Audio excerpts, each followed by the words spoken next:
We still do 7 NUFC Matters show a week for free. But if you want to help support NUFC Matters, then there are a few ways of doing it. Hit the like button on each live broadcast and video. This helps the channel grow. Hit the subscribe button and select the all notifications bell so you don't miss a single show. If you want to help us financially, then you can join the channel using this button with the membership starting at $1.99 a month. Or you can drop us a donation in the chat using a super sticker. We're also looking for sponsors. If you'd like your brand advertised on the flyers for the show and featured during the ad break, then email John at nufcmatters.com to arrange today.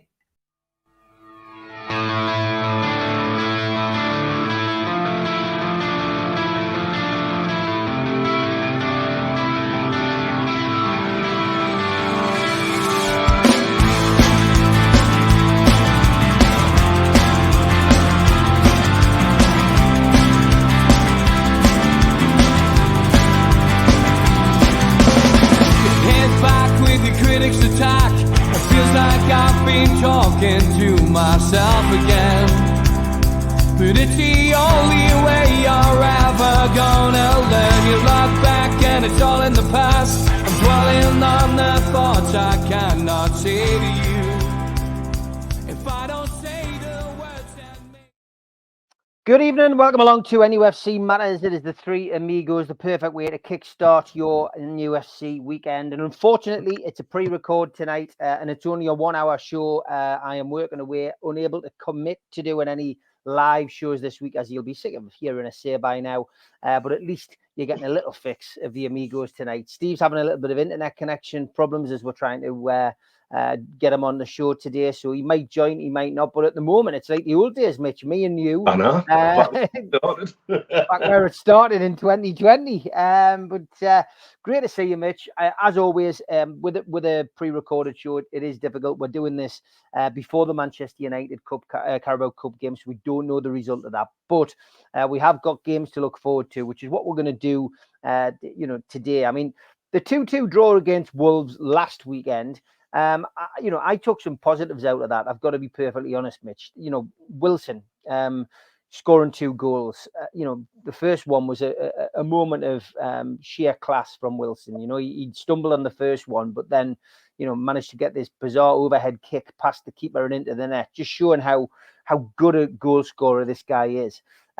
Secondly, the penalty. We're used to seeing the game management where Bruno had a hold of the ball and he hands it across to Wilson just to take the pressure off. But, he took his time. And Newcastle's penalty record, 13 out of 13 now, is some record. I remember a day when we couldn't score penalties. It was a 2-2 draw. I think we sat last weekend. I think we would have all been happy with a point. And that's what we got, mate. So what was your take on last weekend's game, first of all? I think, having had a little bit of time to reflect on it, after the Dortmund game, we've had 2 really energy-sapping games after each other with injuries. There's a couple of things I might want to say about that, though, going forward, but I think it's worth discussing. And I'd have taken a point before the game quite comfortably, and I think I'm still reasonably comfortable with that point. We're 1 point ahead of where we were at this stage last season as well.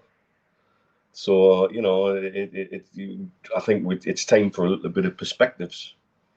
It was played in terrible conditions. It looked like it was absolutely hosing down all the way through the game, really. Did that influence Pope's decision to punch rather than catch? I think so. Because I think our first goal was brought about by their keeper trying to catch a ball and making an absolute arse of it. And I think in those conditions, you've got to do what you feel is right at the time. And also, let's not forget, there's other defenders on the pitch after that ball is punched clear. We had opportunities to get the ball away further, and it didn't happen, it was frustrating. Because I think only I don't know which commentator was in the UK, but the guy we had on beIN Sports out here had Jim Beggan next to him, and the pair of them were desperate for it to lose. Yeah. Well, the commentator also made some daft comment about the Saudi colours in the kit again. And then Jim Beglin, I don't know who did what to Jim Beglin, but or whether it's because he broke his bloody leg and it's in James's Park once. He holds a grudge. He doesn't like us one little bit, not one little bit, and that was come across quite clearly from a game management and team management point of view. I think we very much know what kind of team must be in Eddie's mind for Man United. Well, obviously that game will have been played now, so it'll have been played now. Yeah. So let's see if I'm right. Yeah. Because I thought it was a good opportunity to give Soy Hall, Livramento, and a couple of others maybe some minutes, and he didn't. He chose not to. Which, you trust his decisions and what have you, but does that reflect on what he's going to do on Wednesday? Let's see. Because, like I said, we'll be looking back at that now. And so, we try and take the positives out where we can, because, again, depleted squad, 2 really tough, tiring games, and a trip away to Wolves is never...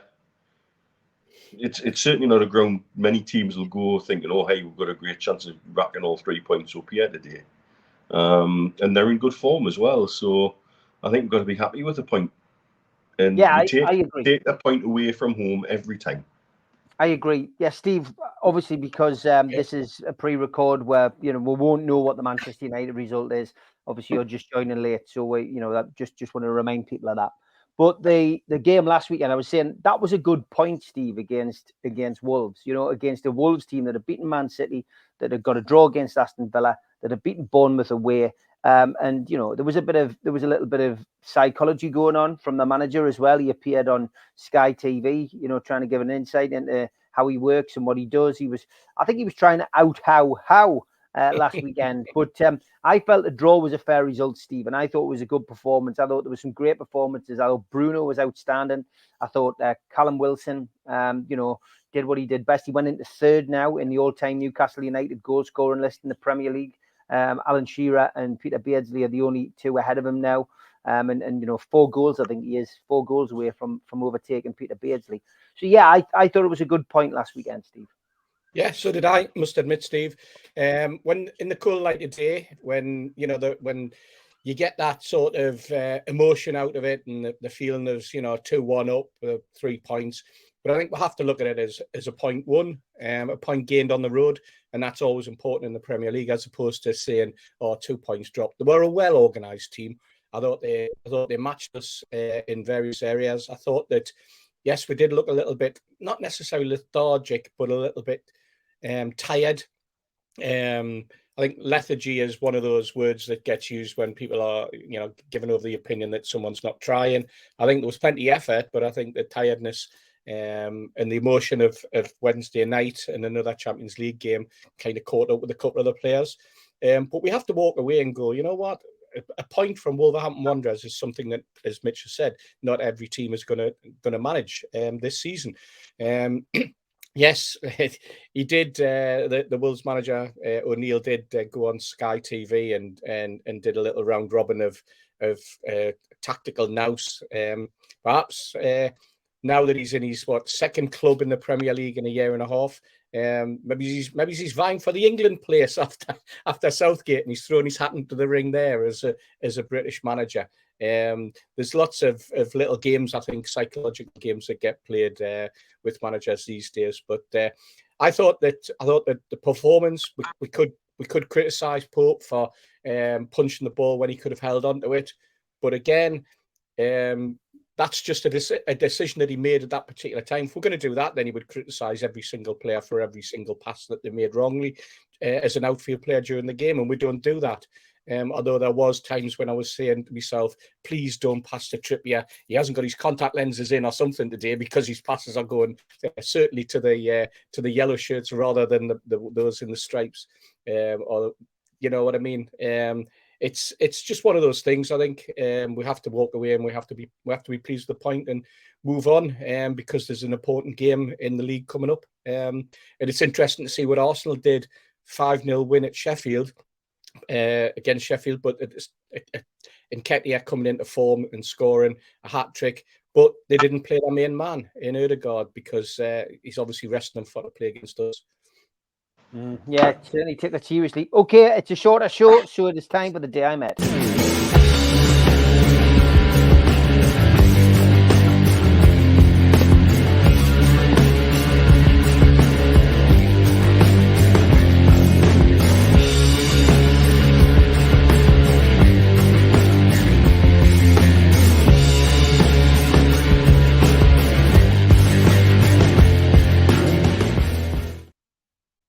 The day I met, we're asked you to send in photographs of you meeting somebody from Newcastle United, past or present. And I did name check Ian last week. Thanks for these, Ian. He says, I was luckily invited into the director's box yesterday as someone dropped out at the last minute. I met Keith Gillespie, which is his first photograph. Thank you for that one, Ian.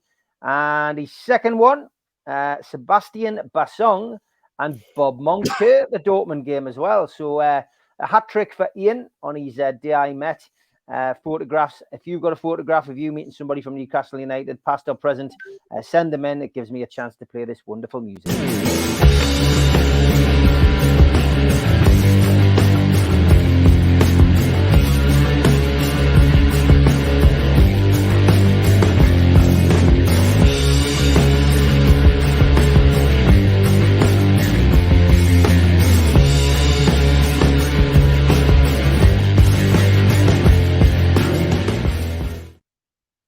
Okay, at the top of the show, we're just talking injuries, Mitch. Obviously, as I said, we're doing this as a pre-record. Let's hope there hasn't been any more injuries picked up in the Carabao Cup game against Manchester United. But the way our luck's going at the minute, you never know. But it's a hell of a lot of injuries, Mitch, isn't it? Is it bad luck or is it something else?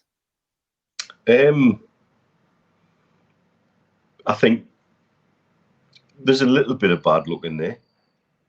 I mean, who had player suspended for 10 months in betting scandal on the bingo card? I don't think many people would have done. Harvey Barnes' injury is a non-contact football injury that very rarely happens. It's different in American football and rugby, where there's slightly different ways that people interact with each other on the pitch. So yeah, there's a bit of luck there. Eddie must feel like if he fell in a barrel of tits, he'd come out something he's home at the minute. Like he really, kind of buy a break on the injury front. It's exposed where we all knew we probably needed a bit more depth when we sat down after the transfer window closed and said, well, where do we really need more cover? And I think the third striking option's now clear. We need that. If no other reason than Wilson and Isaac both have a record of daft little niggly injuries that they missed 2 games here and 2 games there. And we need that little bit more depth, in my opinion. It's a bit of everything, isn't it? And unfortunately, it's come at a time where our schedule is hectic, full on, and it's big game after big game. We're not really getting an opportunity to say officially rest people. Although, again, let's see where we're at after we're speaking in the aftermath of Man United. Let's hope, like you say, we've not picked anything more up through there. And we're heading into the weekend with a healthier squad and a positive mindset. I mean, Steve, it couldn't have got any worse, really, could it? I mean, with the exception, Botman, nobody ever thought would be able to see a back 4 player without Botman. Lascelles has come in and done a great job. And then you've had, you've had seasons without Wilson, without Wilson and Isak. You just got to hope that Wilson can get through the next few games and allow Isak to come back in, and we don't have that concern hanging over us. But then the midfield seemed our most, the strongest area, and Harvey Barnes long-term injury, and then Elliot Anderson, wakes up one morning after a Crystal Palace game and finds himself out for 8 weeks. I mean, it beggars belief, doesn't it, Steve? It's an injury crisis. Yeah, absolutely. It's interesting. I mean, you look at the area at the back, and you mentioned Botman's injury there, and that's probably now our strongest in terms of depth. We've got an abundance of fullbacks sitting on the bench. Kraft come back at the weekend against Wolves. So he was on the bench. We've got Matt Ritchie who can play left back if he needs to. We've got Hall. We've got Livramento. So there's cover there, and of course we also have Matt Targett. And as you're right, you say the midfield has suddenly been decimated, and there's probably only 3 players, and with Willock coming back at a fourth that we can call on. But Joe Linton constantly is carrying something. That wrist of his has been bandaged for God knows how long. And I think there's going to be various other parts of his body bandaged as well shortly, because he just seems to be constantly going down with either an ankle or a knee or, some sort of niggle and needing treatment, unless it's gamesmanship, and I'm not spotting it. But the man will have to wrap in cotton wool, obviously, is Bruno. But there could be a self-inflicted one with Bruno if and when he picks up that 5th booking. And that's when we're going to be struggling, because you look at that and you think to yourself, yes, if Bruno's suddenly brought out of the mix and has to miss games because of suspension, then we really will be in the brown stuff, if you like. No Murphy to choose from the midfield either, as well as the names that you've already mentioned. But we've said for weeks and weeks now that, in fact, since before the transfer window closed on this show, that the area that we needed to strengthen was a 3rd striker, and unfortunately we didn't bring one in. We've now got to persevere with what we've got. We've got to wrap cotton wool around Callum Wilson twice as much as we normally do. It'd be interesting to see how he performs. I thought that he had a good game on last Saturday against Wolves, but at the same time, he didn't do the running that we normally see in terms of the pressing game. Whether or not that was through fitness or what, but he took the first goal well, and you never doubt him in a penalty. Goalkeeper went the right way, but managed to get a hand to it. But he's so calm, cool, and collected when it comes to that. He's probably going to be the vital cog in the team alongside Bruno for the next few games until we get Isak back. But I don't know who we would go in for in terms of that 3rd striker. That's the interesting debate that we're probably all going to see all over the internet, all over social media, on the Newcastle side in the next few weeks, Steve. Yeah, most certainly. I think, the transfer window is going to start hotting up. And Eddie Howe, of course, commented last weekend at his press conference about it, saying that, he's got one eye on the January transfer window, but things can change. He says at the moment we find ourselves lacking those attacking players. But by the time we get back to January, potentially there could be, players back. It could be a different area. So certainly got one eye on the transfer window. That's for certain. And Newcastle have a bit of money to spend, it is fair to say. So we will watch that with interest. One topic we didn't manage to cover last weekend was the Everton situation, Mitch. And I know you were keen on at least mentioning it, because it was developing news last week that a lot of rumours suggesting that, that there could be a 12-point deduction for Everton. And, a lot of people saying that will be almost like signing their relegation warrant. Also, talk of the potential takeover is still circulating. Obviously, paused for a duration, and rightly so, because of the death of the late great Bill Kenwright. But interesting times at Everton, especially with the progress that they're making with the new stadium. Yeah, and the one thing about it all to me was this passing it to an independent commission. It was clear either the Premier League didn't have confidence in their own system, or they wanted to make some sort of statement punishment that had to be then backed up by an independent commission to basically take away any appeals process and things like that. It's going to bring, if it is likely to be a 12-point deduction,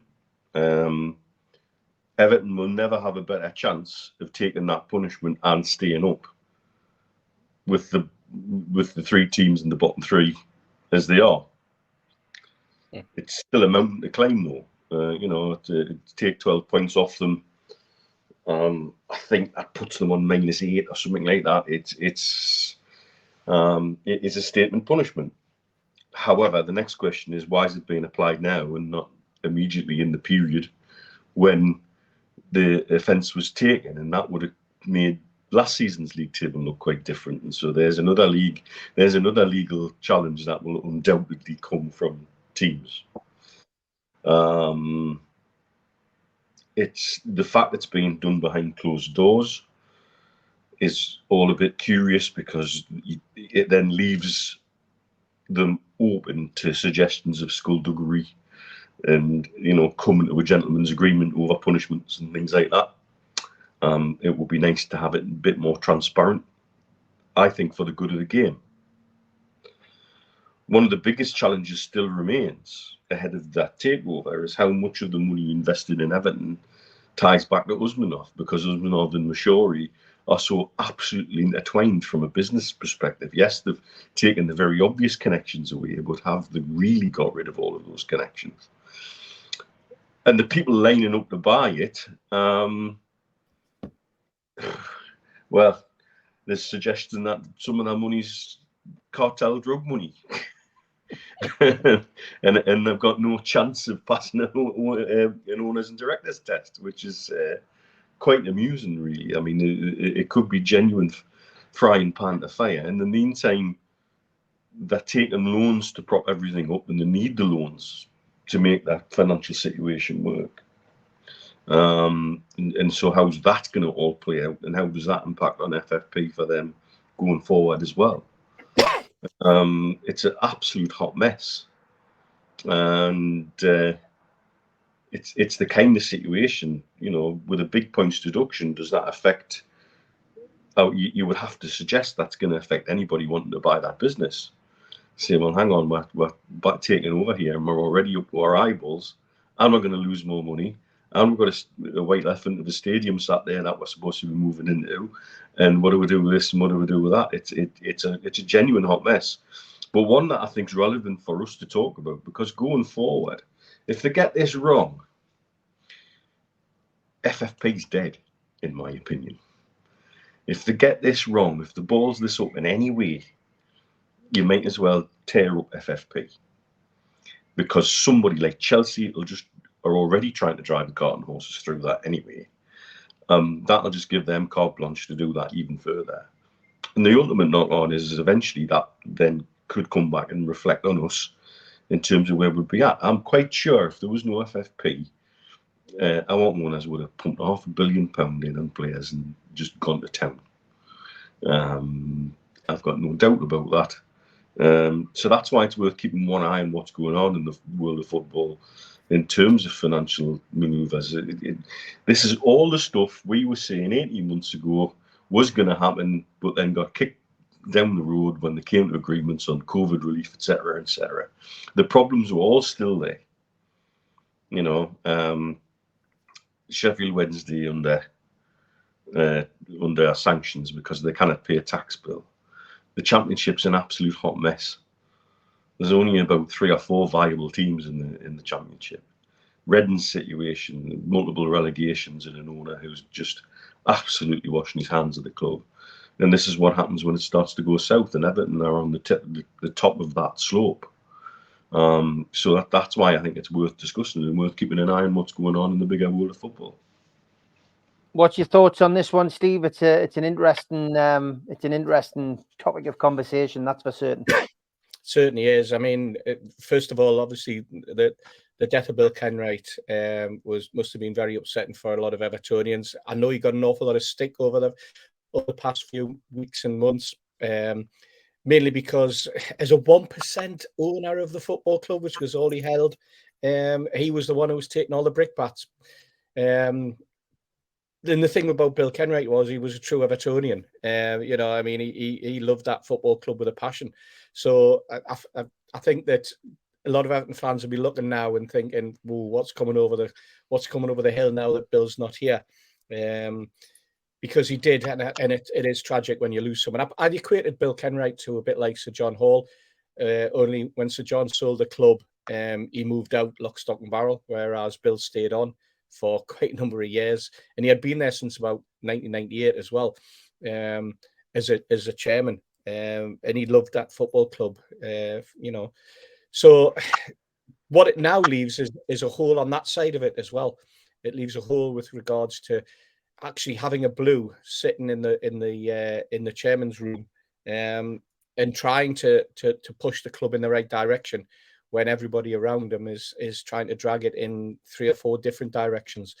And what you're going to end now, as Mitch says, all the loans that are stacking up with 777 partners, it's more to do. I think the more worrying thing from an Evertonian's point of view would be, what are the clauses in those if they don't make the payments that are due?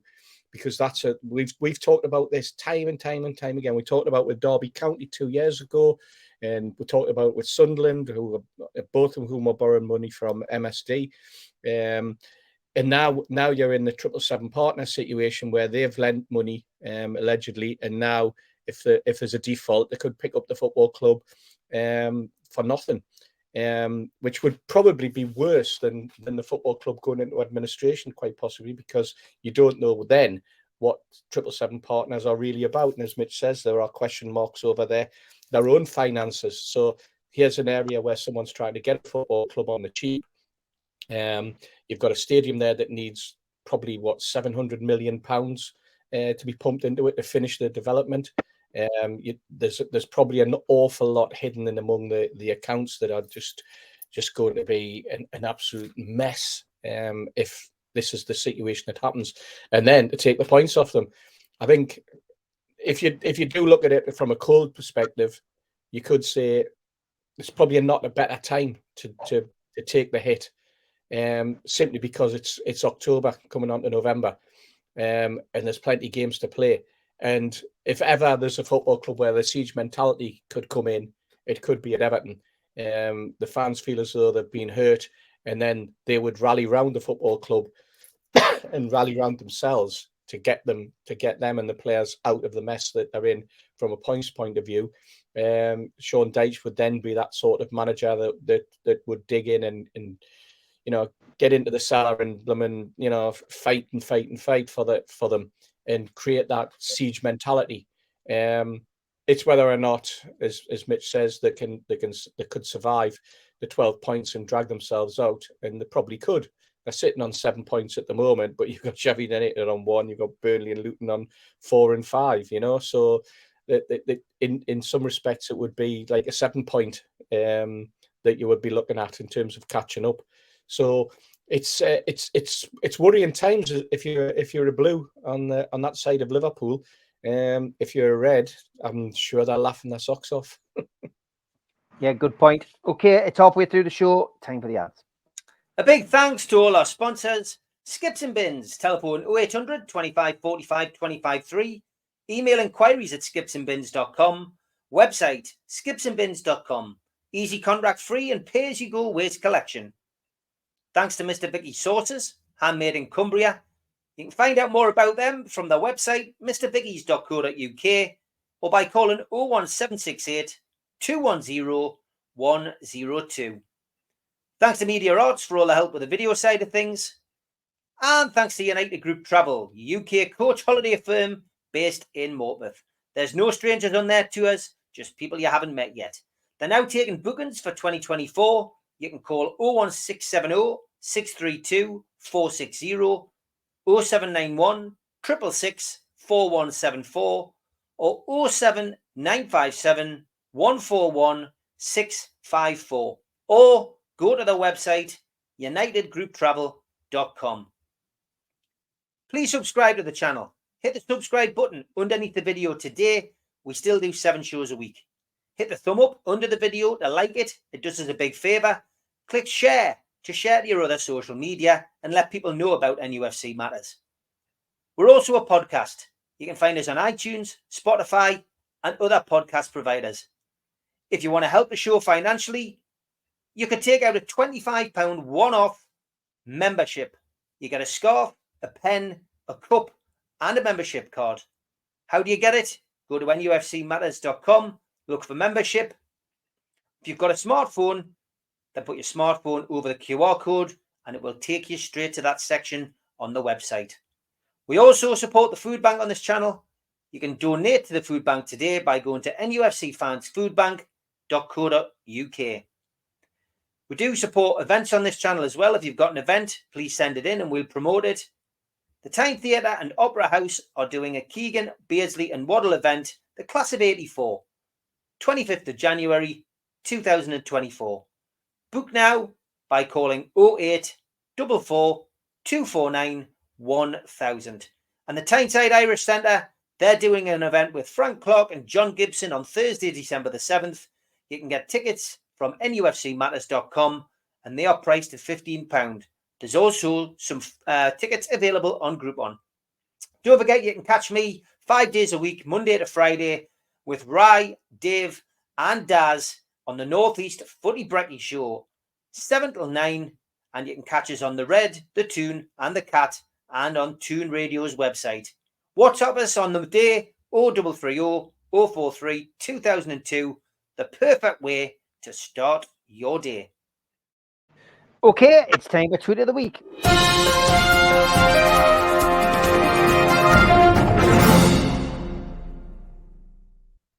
And as I'm having to start to say on this section, if you're easily offended, probably best to look away now.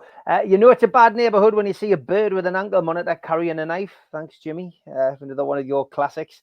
And this one, oh no, that's a one for next week. Scotsman who won Bullseye in 1982, having the last laugh, lads. In his speedboat, of course. I told you it was a hunting season, Doreen, but no, we just had to visit your sister near the lake. A good one. And no DNA tests needed here, as you can see, from left to right at the top. Some various footballers with their youngsters. And then the bottom one is Suarez with his son biting his shoulder. Very good. And when I complained to Amazon about a missing parcel, they asked for me to send photographic evidence. Move it. And if you want to change the world, do it while you're single. Once you're married, you can't even change the TV channel. That's true. On today's episode of My Wife Insisted on Cutting the Grass. And it's a cactus, apparently. Dear me, yo. Told you they do get worse. Best thing about dating homeless girls, you can drop them off anywhere. No. And tomorrow is National Orgasm Day. Are you coming? Not quite sure what that means. Size of that dandelion, lads. Great photo. And my wife noticed me standing on the bathroom scale and sucking in my stomach. That's not going to help, she said. Sure it does, I said. It's the only way I can see the numbers. Thanks, Ian. And 100% Mags. It says here you should be in hell. But since you're a Man U fan, we'll count that as time served. St. Peter is joking, of course, says 100% Mags. And is that Gru in the shadow on the chair, lads, at Everton Stadium? That's brilliant. That was a bizarre little clip for them to use to show off the stadium. Look, a folding plastic seat. I know. Yeah. And one for Tweet of the Week from 100% Mags. Just realised the caption is an anagram of cat pain. Our Captain Kurt Zuma. Very good. And this one. You park like shit. P.S. I put my nuts on your door handle. As a note that was left on someone's car after some bad parking. Paddy Power, this was good. Energy, consistency and goals for one of the best sides in the Premier League. If Sean Longstaff is serious about impressing Gareth Southgate, you need to cut those things out of his game ASAP. Very good. And no time for travelling when there's 3 points at St James's Park to be had. See you all back at home on Wednesday. This was a tweet the other week when Chippers had caught everybody out on Twitter by saying he was taking a month off for travelling. So thanks for that. Bit late for that one, but it was a classic. Yeah, Stephen Kennedy. If your lady wants something with diamonds in it for Christmas, get her a deck of cards. Follow me for more relationship advice. And finally, a kid without smartphones. That was on Out of Context, No Context Humans. Very good. And Ian Hull sent this one. And though we'll never know just why Dave wanted to cross the road, we can rest assured he is now at last on the other side. Very clever. Very clever. I do like these photos, and following on from the movie theme last week, What a great photo that is, lads. Uh, The Witch from the Wizard of Oz and Judy Garland met again years later. Excellent. Love that. Thank you for sending that in. And only a Star Wars fan will see it. March of the AT-ATs in the distance, lads. And here's a Star Trek one. I haven't had one of these for a while. My paper aeroplane won't fly. It's completely stationary. Oh.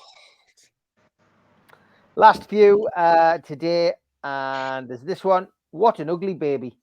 And that's how the turkey became the traditional Christmas dinner. Two Thai girls asked me if I wanted to sleep with them. They said it would be like winning the lottery. To my horror, they were right. We had 6 matching balls. Thanks, Tim. And Christ, I better not tell me daughter, says Brian. Taylor Swift to buy Notts County. Before you all go and stick money on that, it was in the Daily Sport. Yeah. If you see this bin floating, you've been inside for too long. It's just a wet spot on the pavement. And scientists have made bracelets that convert stress into electricity. Like the Ready Break advert. And great parking here. Huge garden room. 90% of bald people still own a comb. They just can't part with it. That's me, Stu, being told there for definite. I'm not wearing a costume. I'm here to take you. So, holy God, full-size knickers. Never mind, Margaret. We're good. And hello, I'd like a honey-based beer, please. Hello, is it mead you're looking for? Thank you. Always a song. Oh, Always God. a song. Always a song. What if Edward Munch was really trying to paint a dog with long ears, but he wasn't a good painter, and people got all excited about his painting, so he just kind of went along with it? It does look like a dog with long ears, doesn't it? That's the first time I've ever thought of that. Brilliant. And that time I took my blind sister to see the elephants. Thanks, Paul. God. And though we've got that. We've had that one. Man, I'm getting tired. Me too. I just saw some sweet corn. Oh. And the last two. Please release me, let me go, on the back of the prison van. And the winner, thanks, Stephen. I found where you live, Mike Ashley. What? If you've got some tweets, keep them coming in. Thanks to Stephen, Jimmy, Zara, and everybody else who has chipped in this week. That is Tweet of the Week.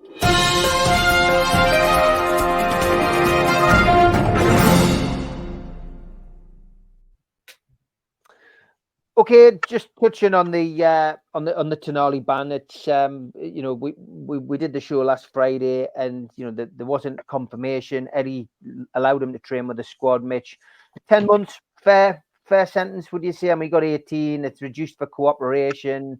He's allowed to train with Newcastle, can play non-competitive games. Could have been worse. Yeah, and I think the club were reportedly bracing themselves for 18 months, and the view that anything less than that was win. What the club do next is going to be interesting from a point of view of not just supporting the player, but also asking questions of the player, the agent, AC Milan as well. So I don't think this is just going to go away quietly. I think it's something that could run a little bit, because I think there probably are valid questions to be asked about how much people knew, and were they aware of certain things. That said, if, as on the face of it, Tonali has been hiding an addiction, there's a good chance nobody knew, because that's what you do. You hide it. I have no sympathy if he's been found betting on his own team, because everybody should know this is an absolute no-no. And I think it's the questions that now should be being asked of football regulators and authorities is, what is your relationship with gambling companies? And how does this need to be changed? A bit like the way sports association with cigarette companies was questioned in the 70s and 80s. And everybody thought, well, they're not going to find the sponsorship money from anywhere else. Well, of course they have. And I think that's the kind of questions we need to be asking. How can we release a statement in support of a player who has a gambling addiction, and yet at the very foot of the page on the website are all of our gambling partners, for example? It's not a great look. The NFL has cracked down heavily on sports betting in the last few years. And there are big name players who've served full season suspensions because the concern they have is players using information to get themselves out of hock with bookies. There's certainly some evidence that a couple of young players were in hock with bookies to the tune of $50,000 to $60,000, and certain things transpired and information was passed. I don't think games were thrown, but definitely information was given to the bookmakers, which allowed them to strategically alter bets and alter odds in their own favour for wiping out the debts of the players in question. So the NFL's gone quite hard on that now, and it's probably time that football did. That we've got to have an absolute review of the relationship with gambling partners and gambling sponsorship, the same way that we had with cigarette sponsorship in sports 20 years ago. Steve, what's your thoughts? Totally agree. Go back to last weekend's game. Well, I'd never seen so many betting adverts around the pitch as there were during that game. And Wolves have two tiers of advertising hoardings, electronic advertising hoardings. It was 6685, it was 6686.com, it was Bet365, it was the shirt sponsors of Wolves. That's just four that come to mind straight away. And that tells me that some cynical marketing guy said, oh, look, we're playing Newcastle United. They've just had a player banned for gambling. Let's stick our logos all over the place. Let's hit the advertising.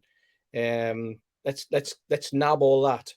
It's prime TV. It's going to be the topic of conversation. That's the cynicism that there is out there on the other side. That's the cynical side of football, isn't it? The cynical side of football marketing, the cynical side of advertising. And it's all to do with money. That for me, there's no question in my mind that wouldn't have normally happened on a Wolves game. It was specifically targeted because it was a Newcastle United game on TV. It's just taken over the game now. Gambling sponsors, and it is time for the authorities to just, and it's the clubs themselves. Let's face it. When we talk about the football authorities in the Premier League are the 20 clubs in the Premier League. So their chairman have to take a moral stand and go, right, we're not going to take the money from there. There's plenty all that money out there. We don't have to take the money from the gambling authorities or the gambling companies, most of which are dubious anyway. Let's face it, based in the Isle of Man or based out in the Channel Islands as an office, and they have 3 people and a dog working for them. It's all geared to basically fleecing the man in the street from as much money as he can, and it's all going overseas. None of it comes back in, and there's a little bit drip feeds back into the football establishments, but it's all massive marketing for what probably turn out to be very, very dubious people, very, very dubious companies, and 99.9% of them bringing absolutely no income into football or into the country in terms of tax. It's something that I would, if I was in charge of the game, wipe out tomorrow. To be perfectly honest, Steve, I don't think there's any need for it. Mitch is talking about the way that they handle smoking in F1, for example, and then in other sports, snooker, they got hammered. Snooker still survived. Without the Embassy World Championships, they still managed it. I think probably managed it because they got gambling people in instead. But that's probably another coin to it. But no, I mean it needs to be looked at, and not just from the players themselves that are throwing money. The man in the street who is constantly talked about odds, encouraged to gamble on games, encouraged to gamble during games, especially televised games, all of that type of thing. But at the end of the day, it's something that if it carries on in the way it's going, as Mitch said there, mentioning the way that it can lead to massive other problems within the game, as it has done in the NFL, with pressure being put on players who owe vast amounts of money to various dubious people and dubious organisations who then exploit them as well. How do you stop that? You stop it by just banning gambling and the promotion of gambling in the game. Yeah, okay. Points well made, lads. Shorter show tonight, and we've managed to do it. Managed to get everything in. Here's two lookalikes.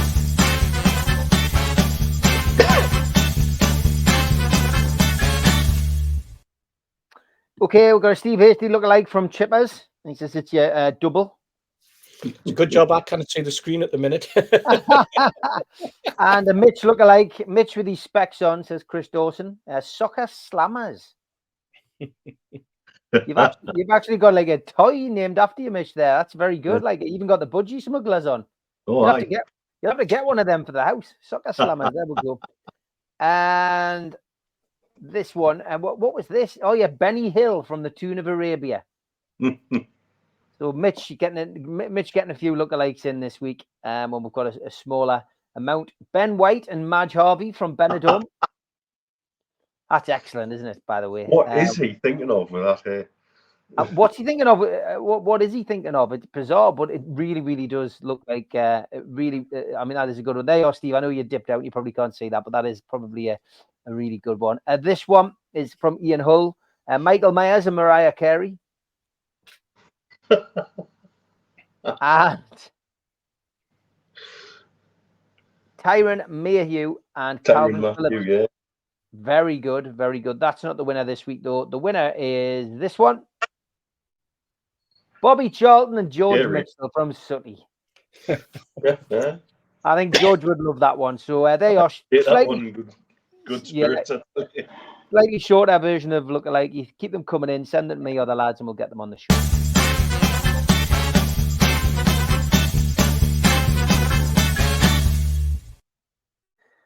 Okay, Newcastle United take on Arsenal this weekend in the Premier League, and the game's coming thick and fast. As you know, this is a pre-recorded show. We'll have just played Manchester United. Hopefully, come through unscathed without any more injuries. But Arsenal at home in the Premier League, it's always a big game. Has been over the last few seasons as well. It's a 5:30 kickoff. It is live on Sky. Mitch, this is a game where Newcastle take on one of their rivals, and that's how much this club's changed in the last couple of years. One of our rivals last season would have seen us playing Sheffield United, trying to get out of the bottom three. This is Newcastle United playing Arsenal at home in an attempt to stay on their coattails and make a big fight at the Premier League or the European places. Yeah. And it's a genuine test for it. How far we've come, how far we've progressed. Even with the squad stretched to its limits, you would hope we've still got enough in with to give them the game. And yeah, it'd be nice to see. It's nice to talk about our rivals, big in teams like Arsenal and etc. at the right end of the table. Talking about pressing for Champions League position again, it's fab. And they're the conversations we all want to have, really is exciting times, and these games coming thick and fast. And yes, it's tiring, but if you can't get up for these games, then you probably shouldn't be part of the squad. Yeah, no doubt about it. It is good, isn't it, Steve? I mean, this is what we wanted when we got the takeover. We wanted to be in this position, and it's taken a bit of getting used to, but we're getting there slowly but surely. That these games are big games. They are they are our rivals, Arsenal now. Yeah, it's quite good, isn't it, Steve? Because we're going to games against Wolves saying this is a potential banana skin. It's a game that we should win, but they could take points out of us. Then we'll come up against Arsenal and we'll go, yeah, we can turn these over there, no problem. They're our rivals, this is the way we're aspiring to be. I think we're probably, like the usual cynical Newcastle fan, I was more worried about the Wolves game than I was what I am about what's coming tomorrow at Arsenal, because I always feel as though that when you're playing a better team, when you're playing a good team, you raise your game that little bit more as well. When you're up against an Arsenal or a Man United or a Liverpool or a Man City, the crowd ups themselves that extra 1% as well. We talk about those fine margins, and I know there's an awful lot going on social media at the moment talking about, within the Newcastle fan base anyway, talking about the atmosphere at Dortmund and how it wasn't as good as the atmosphere at PSG, and how there's people not singing and there's people wanting to sit down to watch a game and all that. Everything is being thrown at each other at the moment. And I think it's just because they want something to talk to be perfectly honest. But this is a game that I always look forward to, Arsenal, because it goes way back. Let's face it. But I just look at that cup final in '98 and thinking, there, but for the grace, we should have beaten them. We went into the game, and ever since then, I've wanted to hammer them and hammer them and hammer them. In fact, I've wanted to hammer them since bloody Superman went and signed for them, if the truth be known. It goes that far back for me in terms of wanting to beat Arsenal. It's one of those things. I don't know why. There's just certain teams that when they come to St James's, you get that little bit more of an edge, and you get that little bit more of an excitement and a buzz, and in your own mind, that is the team that you want personally to see would be successful against. And maybe there's a little bit of no, just sort of like snub your noses up with the Cockneys. I don't know. Maybe it's that. Okay, I want to look ahead to Dortmund as well, but let's get your predictions for the Arsenal game first. Have you got the dice, Mitch? I have indeed. And the dice says 0-0. Ooh, 0-0. Well, that's funny. I'm going for a score draw. I think another draw. I think a 1-1 draw is where we're going. What do you think, Mitch? I think I'm going to go with me. I'm going to go with me heart, and I'm going to say that we'll get a 1-0 win, Steve. 1-0 win, Mitch. I think a draw. I think a hard-fought draw.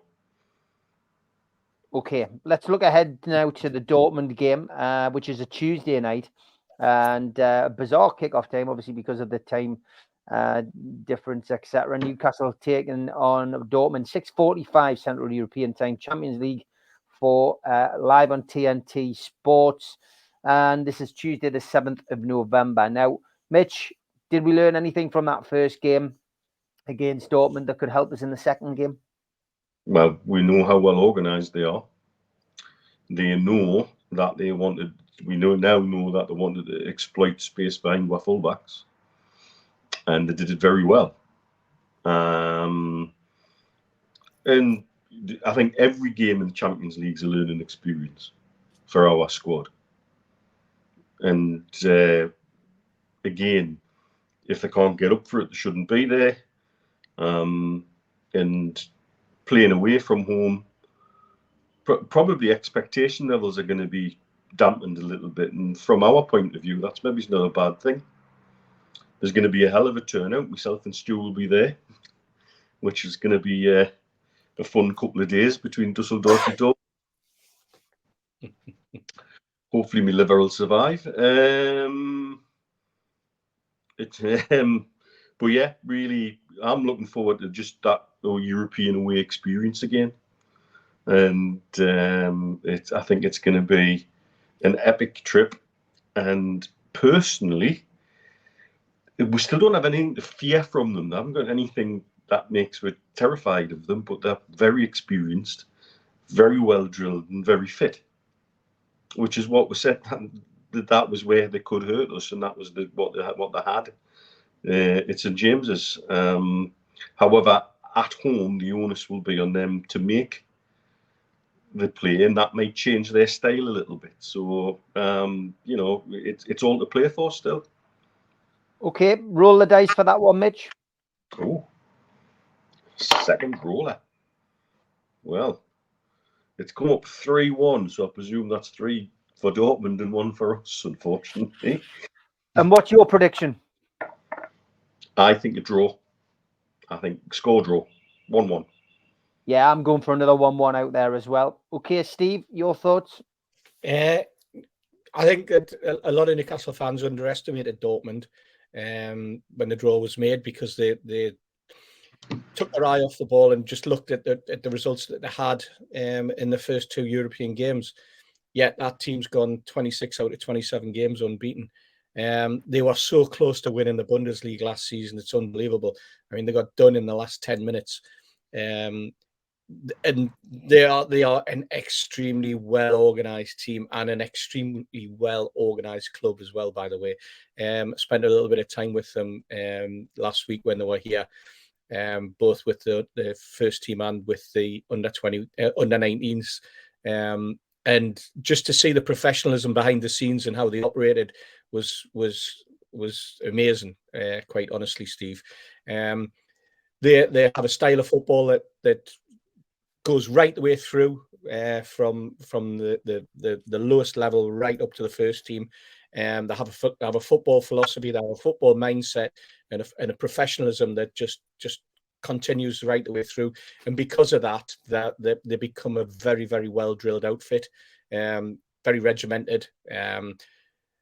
The style of football they play, I was taken aback by it at times during the game, because they have that vast European experience again that we've probably underestimated, because it's been 20 years since we played in the Champions League. So when you see how they can control a game, how they can take the foot off, they can put the foot back on, they can move through the gears when they need to. And they did their homework on us. Mitch is absolutely spot on. And with that, they must have spent an awful lot of time with their analysts, just looking for the weak spots, behind our back four, dropping the ball into areas, and putting pressure on certain players that often don't get put under pressure. And then relying, obviously, on the conditions didn't help, but relying on that pressure, forcing our players to make short passes that didn't quite come off. And obviously the injuries that didn't help our organisation, and probably didn't cope that well when we lost Isak, and then as soon as he came on, lost Murphy. But fascinating game, I think it'll be. I think that we can go there with a different mindset. I think now that we've seen Dortmund play, now that Eddie Howe and his team have had a chance to analyse Dortmund, seeing them live rather than just relying on videos and this type of thing, I think that we can organise ourselves slightly differently. We can play a more containing game ourselves if we need to, and I think we can go into this with just as much confidence as we did in the first game. First game. We shouldn't worry about them as a team, as a squad. We should still go in there, and I'm sure Eddie will have them going in there fired up. But it's got to be controlled. It's got to be a controlled 90 minutes. You can't just go gung ho.